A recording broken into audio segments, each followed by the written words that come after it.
while I was writing Knife, I couldn't even think about fiction. You know, it had no space in my head. I had no space in my head for that. But almost immediately after I finished the book, I mean, before it came out, it's like this door swung open in my head and I was allowed to enter the room of fiction again. Mm. And I didn't know what I was doing quite. I mean, the story that I started working on is what turned out to be the ghost story Late, which initially it wasn't even supposed to be a ghost story.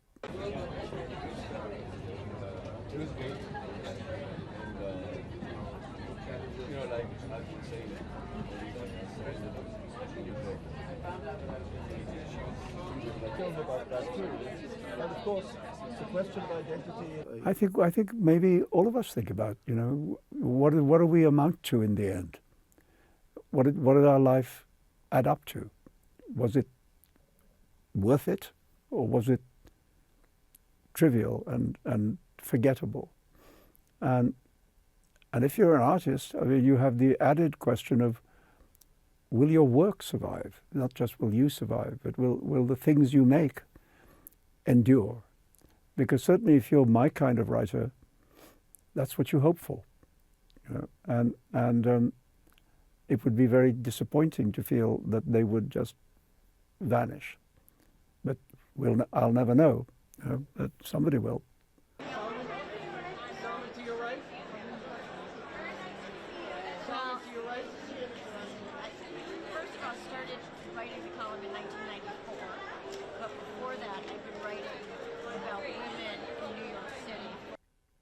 So I've become more interested in the reader than I used to be. But I really love the fact that, you know, Midnight Children is now what came out in 1981, so 44, 45 years old. And it's still finding young readers, you know, and that's very pleasing to me. You know, that feels like a prize in itself. All right, guys, together to your right. So, together. For me, getting a column with the New York Observer was a big deal because I was a woman. Guys to your right. That was Guys to your right, Salman, to your right. To a large extent, it's why I came to live here. Because I was excited by, I don't know about America, but New York City was a place that excited me enormously when I first came here in my 20s, when I was still working in advertising. And I just thought, I mean, obviously it was a different city then, but I just thought, I just want to come and put myself here and see what happens.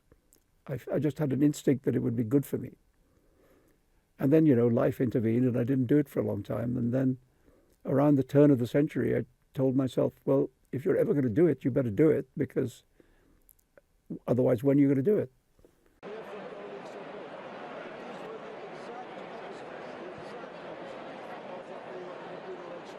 If you're a free expression organization, if you believe in the value of free speech, then you must believe in the value of free speech that you don't like. You know, if you only defend free speech that conforms to your own moral framework, that's what is normally called censorship. I like being in the world, you know. One of the things that I have often said to students when they're following the kind of write what you know mantra, I've said, yeah, write what you know, but only if what you know is really interesting. Mm. And otherwise, go find something out and write about that. I always use the example of Charles Dickens because one of the things that impresses me about Dickens is how broad the spectrum of his characters is, that he can write about all walks of life.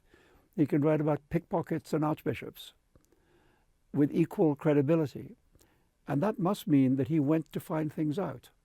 You know? And in that sense, I always thought that fiction is not that far away from journalism.